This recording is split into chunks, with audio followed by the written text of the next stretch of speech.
All right, folks, here we are. We're working on the Winnebago sights here. Now, they're nice vehicles. It's on a F53 chassis or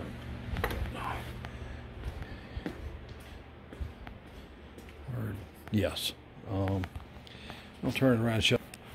Now, basically, this here's the floor line, okay? All right, now I'm gonna show you something about Winnebagos, which all techs love. That's the water heater. It's below the floor line. Now, this one was working on propane, but wouldn't work on 120. If you remember my other videos that I tore down this same exact water heater with that same type of board, the white wire coming out of the 4-pin, there's a 6 right here and a 4. The white wire is like a white wire and a neutral on a 120 AC, but that's a 12-volt signal pull up. If you go back to the previous videos on water heater teardown, you'll really learn how to troubleshoot this whole water heater, but I already did it. So this signal is getting pulled up 120 or 12 volts, and it goes in the back to a relay that's a coil, which, you know, I did a video already on this water heater. Here's the problem with this water heater. There's a panel here which allowed me to check 120 right. That connector right there. See it right there, the bluish.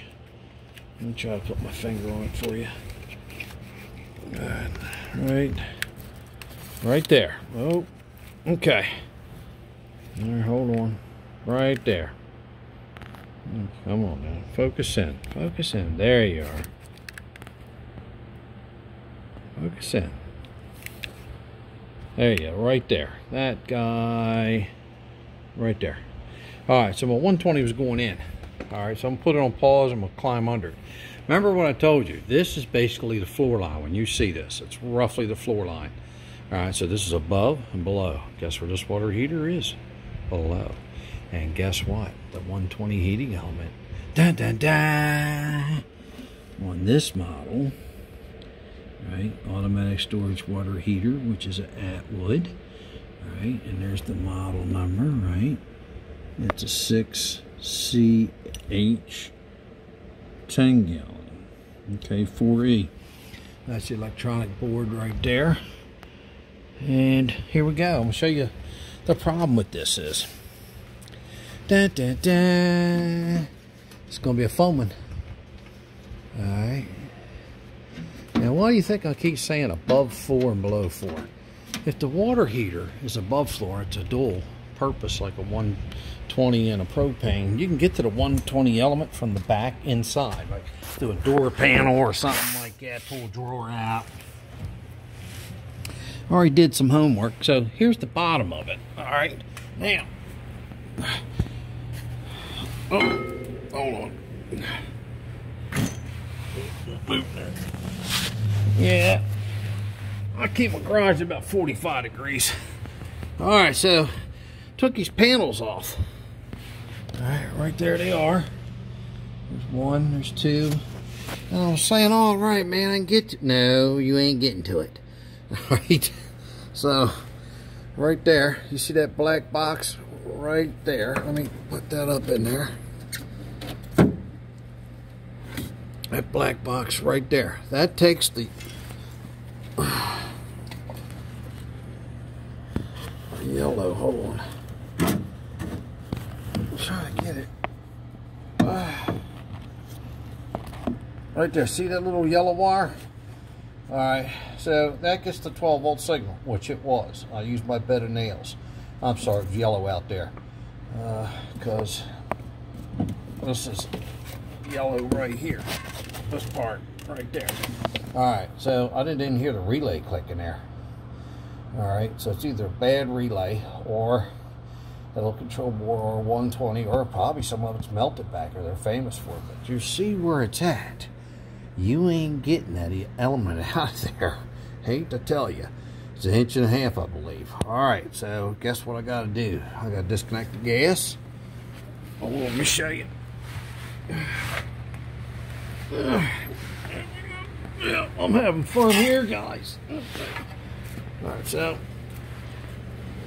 there's that one. I can disconnect that. I already turned the gas off.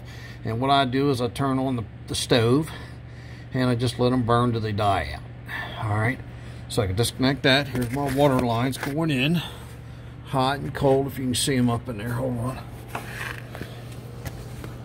There's a cold, and then you're gonna see a red one right on top, right there. All right, so guess what I gotta do? You're right, you said it. Hey, all right, let's get up. And remember I told you I'm no video recorder artist. All right, but good old Winnebago. Yeah, when you see that water heater below the line, some of them are easy to get to. Unfortunately, this one, the sights here, due to the length and all, where they put the leveling jacks is right there. All right, and the panel isn't cut out enough.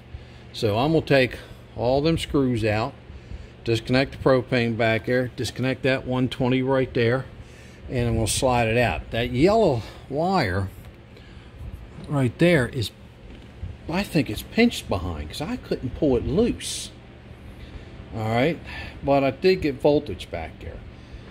All right, so this is Jeff from RV Diagnostics. I'm going to go over it real quick with you. So I showed you in the back where the control is. All right, I did make a video on this already, and you go back to it. I don't know, it was like 50 videos ago. I think it was 7 to 9 part series that I showed you how to do the gas, the solenoids to the gas valves, and the white wire, the brown circuit, the safety circuit, the echo switch, which is emergency cutoff, which actually takes voltage away from the solenoids and shuts them off. All right, so go.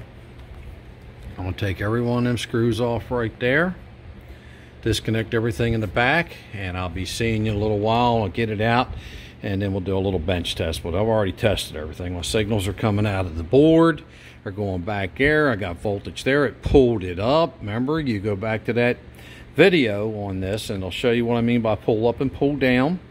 And remember, I'm going to disconnect the 120 back there. That's a nice one. All right.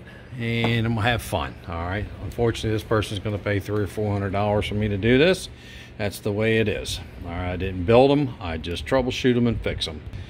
All right, thank you once again. This is Jeff from RV Diagnostics doing a below the floor propane and electric water heater. There's different models out there, so I'm not going to get specific. This happens to be an Atwood.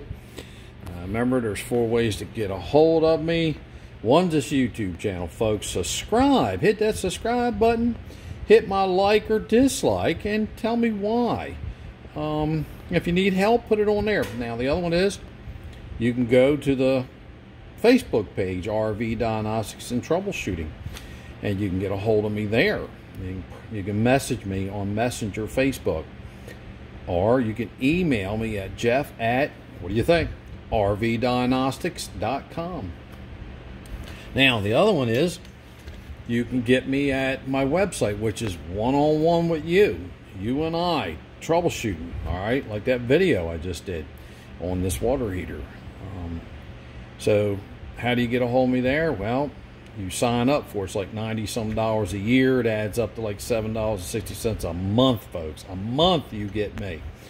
All right, and how do you know? There's thousands of people that are happy that have joined. Some of them already sold their RVs. I had 6 of them this past week tell me, hey, Jeff, thank you very much for all the help. You saved me thousands of dollars. Well, I sold my RV and I'm out of here and I'm settling down. I said, well, thank you very much. And they said, hey, we told everybody about you. We sold the RV to. And they were like amazed that it really works that way. All right, now, so you go to www.rvdiagnostics.com and sign up for that. The other one is the garage I'm in right now, okay? It's RV Diagnostics down here in Seaford, Delaware. That's S-E-A-F-O-R-D.